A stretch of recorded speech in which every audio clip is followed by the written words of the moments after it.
When you think of Sargent's bold, painterly watercolor masterpieces, or the works of contemporary masters whose seemingly effortless and economical brush marks, you ask yourself, how do I paint like that? And why can't I seem to have a breakthrough to paint more loose and confidently? It's easy to tell the beginner watercolorist that, hey, you just need to practice this years and years in order to get there.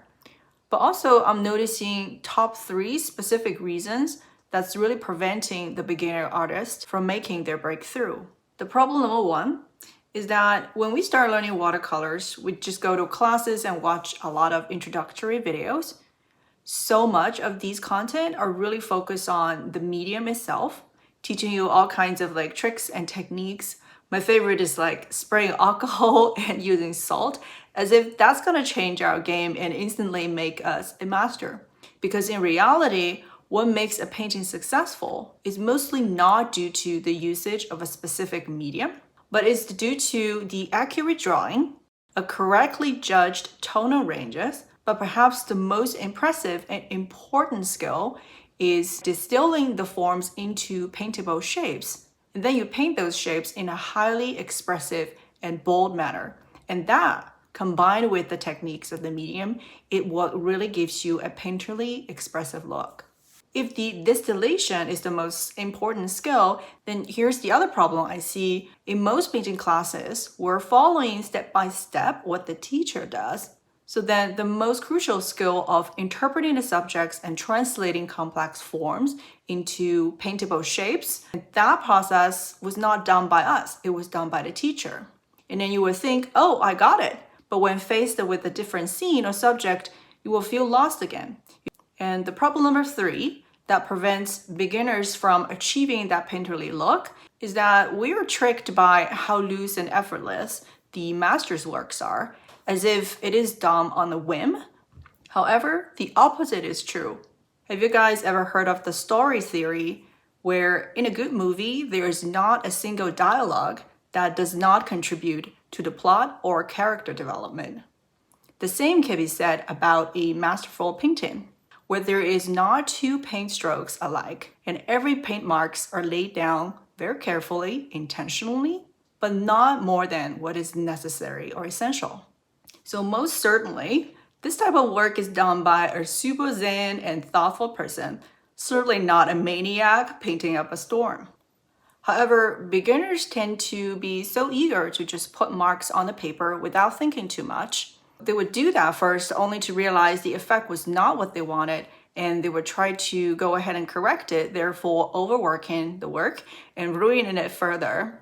So now the most valuable habit to develop from day 1 is to slow down and to be 100% sure about exactly what's going to go down before you go ahead and apply the next round of paint, so that you're being very intentional about how you create marks on paper, which will then lead to a more loose and painterly look. I'm saying you here, but really this was all me. I was that person struggling so hard and trying to figure out why I couldn't do it. And that's why, looking back, I want you now to know these are the issues that you may not be aware of, and also to set your priorities straight in terms of what to focus on from day 1 so that you can get there fast. So by now, we know that simply being familiar with the medium is not going to be able to get us there. And what you need to hone in on are the foundational skills, such as drawing accurate forms, but more importantly, distilling the forms into paintable shapes, and then paint those shapes expressively. Well, I can't teach you drawing skills in this 20 minutes video, but I do have a lot of intensive content focused on drawing and painting specific subjects. But as for interpreting the subjects and distilling it into paintable shapes, I do have some helpful exercises for you. I call it the binary exercise. If you don't know what I mean, just try using Photoshop or visual AI models to turn any photo into a black and white photo where it only has either black or white. So the first step is literally paint that. Go ahead and draw exactly those shapes and paint the black part black.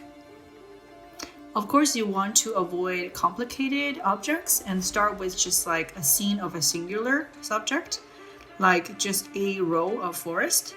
And also at this step, I want you to not even think about soft edges and those fancy blending and bleeding techniques of watercolor medium. Instead, just focus on familiarizing yourself with the shapes. So you'll start noticing there's some really weird shapes, like the side of the building. This shape on its own does not make sense. However, when you put it into the context of all of the nearby shapes, it started to read like these are the shaded part of the buildings, and suddenly you have this three-dimensionality of the building forming for the scene. This type of abstraction is just counterintuitive for most of us because when we first are taught in school how to draw, we're taught to just draw the outline and then fill in with color. But if you literally try to paint that way, you have 1,000 objects to paint, and you will easily get lost in all of the details, and your painting does not look like it tells a story. I want you guys to start with the abstraction and then add in details based on what specific story you want to tell. So then your goal as a beginner is always to develop that conscious mind that I will need to become a human Photoshop who can turn anything I see into these binary images, and I'm going to paint that. Even the master artists do their thumbnail sketches and value studies before they approach the final piece. That's exactly their process of interpreting the scene into paintable forms. Now, if you're able to perceive your subjects as these surfaces and shapes, even though you haven't learned much about the medium itself, you are already way ahead, being able to achieve the painterly look. And you're way ahead of your beginner cohorts who are still painting these color mixing swatches, as well as somebody else's painting verbatim. Then the second step I recommend you practicing is color transitioning within a form. Color transitioning means that you're going to start using a variety of colors within the large shape of the white surface from that binary image, as well as the black surface of the binary image. For example, in the first lake photo, we can add a bit of yellow gradation near the horizon and then transition back to the blue hue. We can also start alternating between a cool green and a warm green color within that large forest shape. For the lighthouse scene, we can transition from a soft beige color in the sky to a light green color because there's going to be some pastures and beaches where the roof is like a warm red color, and it quickly transitions into the side of the building, which is a cool gray color. If you just focus on transitioning between different colors while maintaining the overall darkness and intensity of that shape, then you're able to basically orchestrate the scene by linking these objects together without separating them or painting them individually. So then now for the third step, you can start consciously separating the mid-tone and dark tone further. Most likely we will be adding the dark tone since all colors are brighter than black. So then adding these very dark areas will instantly make the objects pop more. The forested area in the lake scene seems a little bit too bright right now. So we can go in and actually paint the negative surface, aka the shadow part of these trees, and then therefore giving enough contrast to the lit part of these foliages, so then these trees actually look three-dimensional. In the lighthouse scene, there is a band where the grass meets the sand. That's the shadow part of the green, which tends to be the darkest of most subjects in the scene, certainly darker than the shadow of the white buildings. So we can go ahead and make that darker, which then creates a degree of a separation between the sand and the grass area without these two objects feeling like separated. The small details inside the shadow surface of the lighthouse buildings, they will also make the lighthouse suddenly seem brighter. and the scene comes across as a bright, sunny day. So far I had you focus primarily on the sharp-edged objects where you're starting to feel comfortable, shifting colors within the form, or being able to separate the light, mid, and dark tone more clearly. Then you can start focusing on more advanced techniques with the medium itself, such as soft edges, these wet-on-wet techniques, by painting skies, clouds, and trees. For example, in the lake scene, you can add in the shadows of the trees while the bottom layer is still wet, therefore creating these fuzzy foliage. You can glaze the lily pad with a more vibrant, translucent yellow and green color to make them pop more. And this is also the time to start painting sky using these wet-on-wet or spot wetting techniques, so you can depict these beautiful clouds and the soft edges. And maybe explore using scratching and some finer brush marks to create some variance and visual interests. So I have an intensive course on wet-on-wet techniques and what can possibly go wrong and how you can consciously correct yourself. And I also have a cloud painting masterclass built upon the wet-on-wet knowledge. So I'll link them here, go check them out.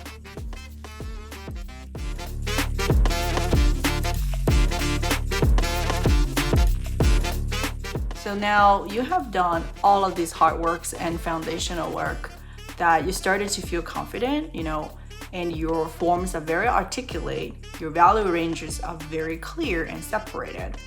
So we're finally at the step where you can go bold and expressive on things. And here is the exercise I love, and it's called How Many Different Ways Can You Fill in the Shapes? And it is a conscious exercise where you will need to refamiliarize yourself with your brushes again and the marks they make.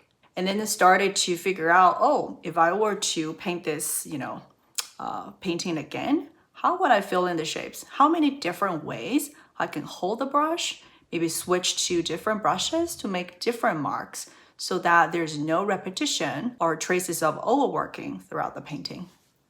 And this is also where you can start applying those fancy techniques like splatting water or maybe smearing things a little bit with your finger to create additional visual interest textures in your painting. For most beginners, the tendency is that you're scared of going super dark and intense, and you're scared of using large brushes to make these big marks. So then just focus on doing that. Practice that, in a contained scene and subject until you feel confident where you can do that on a finished scene. Once you start going bold, soon you'll realize that there's actually a lot of tolerances in how you can, fill in those shapes. Even if your brush marks roughly conform to those forms and shapes, it will still register as the correct subjects. So then you don't have to fear for that. Just go for it, find out different ways to fill in these shapes. And the best advice here is that try painting the same scene over and over again. Because just by doing that, you will naturally start to shift your energy towards your brushworks and being more bold and expressive as versus worrying about the subject and the form itself. Because at that point, you have developed that intimate knowledge about the subject. And now, if you can apply the knowledge of the medium as well to the advantage of your painting, then you are basically already painting loose and expressively. All right, guys, here we have it. The top 3 reasons you're not able to paint loose and the 5-step process to help you have the breakthrough fast. All right, guys, I wish you the best in your creative journey, and I hope to see you around in this channel again. Bye. If you're ready to take your art practice to the next level, or you simply would like to support me for my ongoing effort of producing high-quality learning content, then I also have a Patreon membership program for you to check out. As a member, you'll be able to attend online painting workshops every month, joining on Q&A live sessions and discussions, as well as receiving individualized critique and feedback from me. You will also get access to exclusive behind-the-scenes content where I will show my work in progress, as well as talking about other aspects of being an artist. All right, back to the main topic.